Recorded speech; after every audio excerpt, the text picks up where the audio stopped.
Let's go to Samoa, where the death toll from measles is now 53, following the deaths of 5 more children overnight.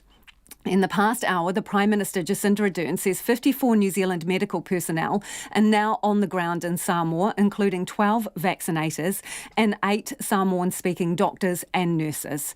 And while the Samoan Ministry of Health has gone into overdrive, immunising a third of the country over the last fortnight, the death toll continues to rise, with 19 children still in intensive care and almost 200 reports of infection overnight. Our reporters Alex Perrottet and Logan Church visited a family who lost 3 children to the disease, who say while it might be too late for them, others should get their children vaccinated. Paulo and Fa'oso Tuivale Puelua are a young couple and until recently had 5 children. Now there's just the 2 older boys left, Edison and Louis. The family is sitting and praying on the fresh grave of 3 little ones they've lost to measles. They weren't immunised. I'm very sad to my 3 kids. I'm very sorry.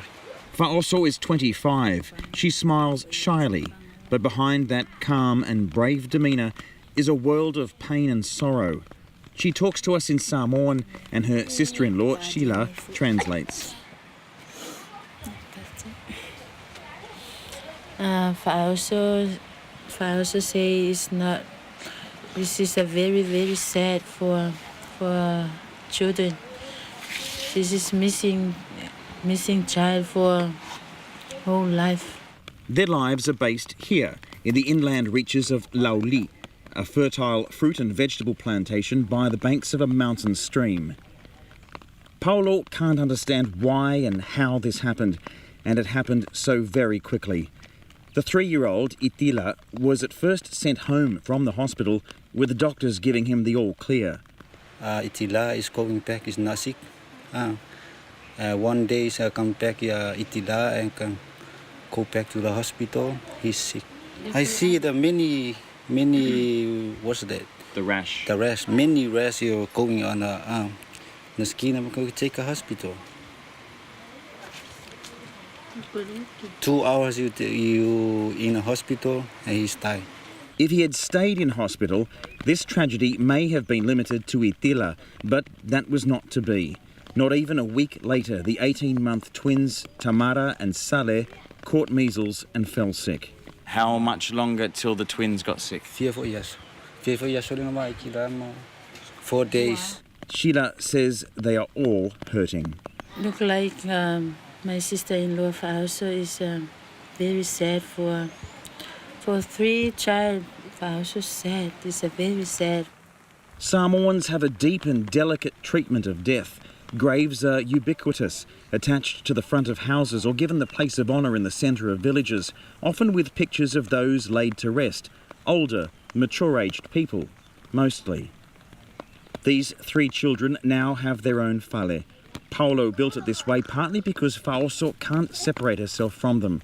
Her mat is on top of the grave because she's sleeping here, blaming herself. I cried before I go out. We had a good cry. Lina Chang is a local hero, leading the Samoa Victim Support Group for domestic violence victims. But as soon as there's a new cause, she takes it up. She's been visiting the family, bringing clothes and other health supplies. But she's been bringing a whole lot more than that. Yes, I personally had a talk with the 2 boys, 4 and 6. They didn't talk much about the ordeal, but you can sense because all the children were playing on the other far side, but they were still sitting on the grave. How do you think Fa'oso is coping? Because she's very young, 25. She's very young. You can see on the grave that she has her own mat. Did you actually see that? So she's very young. She's not coping well. You can see that she's not coping well. And Paulo? As soon as he saw me, he said, "I want to take a photo with you, Lina." And then I went over and had a photo taken with him. And then he said that I miss my children. They're not supposed to die. Paulo needs to keep tending his gardens each day. The crops don't wait for anyone and don't care that he's mourning. He grows pumpkins, cucumber, tomatoes, pineapples and more. That's 20 tala? Yeah, no, More. no, 50. 50 tala? Yeah, 50. Yeah, That's a gold nugget. He makes a decent living here, supporting his extended family, but he has to be patient. How much longer would you have to wait for these ones? A few more weeks or months? Yeah, maybe 2 months. 2 more months. Yeah. Today, Paulo's sending some produce with Fa'oso's brother-in-law, Tolovai, to the Fungale market in Apia. Soon, Paulo will get back to his usual routine, taking the veggies on the bus early on Saturday and spending all day and night at the market, returning home early on Sunday to walk his family to church. He's growing his veggies and growing his faith, something he and his family that was growing need more than ever. And along with prayers, education. The older boys are now immunised and they want other families to learn. The village kids are getting the message. Paulo and Fa'oso are praying the adults do too. Too many of them are still staying away from the vaccine stations. Many go to traditional healers for alternative treatments. Paulo says those things are fine, but just like his prayers, they can't be done in isolation from professional medical care. But for Itila, Tamara and Saleh, it's too late. In the midst of tragedy, when nothing else can be done, Fa'oso and Paulo need a reason to smile. So they believe this is not the end. In heaven, he's a little, small baby. All day I'm praying. You will see them again. Yeah, and see them again. And joining us now in Samoa is Alex Perese. Alex, can you just run us through what the latest numbers are? Yes, Lisa, the latest numbers are 53 people who have died. That number has increased by 5 overnight or in the last 24 hours. There's a lot of other numbers that come out of this and we need to look at them, Lisa, because it'll tell us in a small way perhaps what we can expect later this week as the days go by, because yesterday there were 21 critically ill children. Today there's 19 and there's 5 more dead. We need to look at that group because they are in intensive care and not well at all. The infections have gone up. We've got more than 3,700 people in this country infected. We have 200 new cases, or 198 I think it was, overnight, new infections. And that number is important as well, Lisa, because we saw the graph almost plateauing. We saw 200 new cases one day, 180, 170, and we thought, okay, we've got more cases, but the graph is flattening out slowly. Overnight, 198, it's gone back up. The health authorities are worried. They're vaccinating a third of the country. Remember, this mass vaccination program started on the 20th of November. Count that to today, it's 12 days. 2 weeks for a vaccine to become effective. So those people who were vaccinated right at the beginning will only become immune in 2 days' time. Those who got vaccinated today, in 2 weeks' time. So we need to keep watching those numbers. But look, one thing is for sure, unfortunately, this death toll is going to grow. Have people started to talk about who's responsible for this, whether there is blame to be laid at anyone's feet? Well, blame has already been laid at the feet of at least 2 nurses, and we know the history and we've gone over it, but on Survey Island last year, 2 nurses administered the wrong vaccine. They mixed the wrong vaccine together.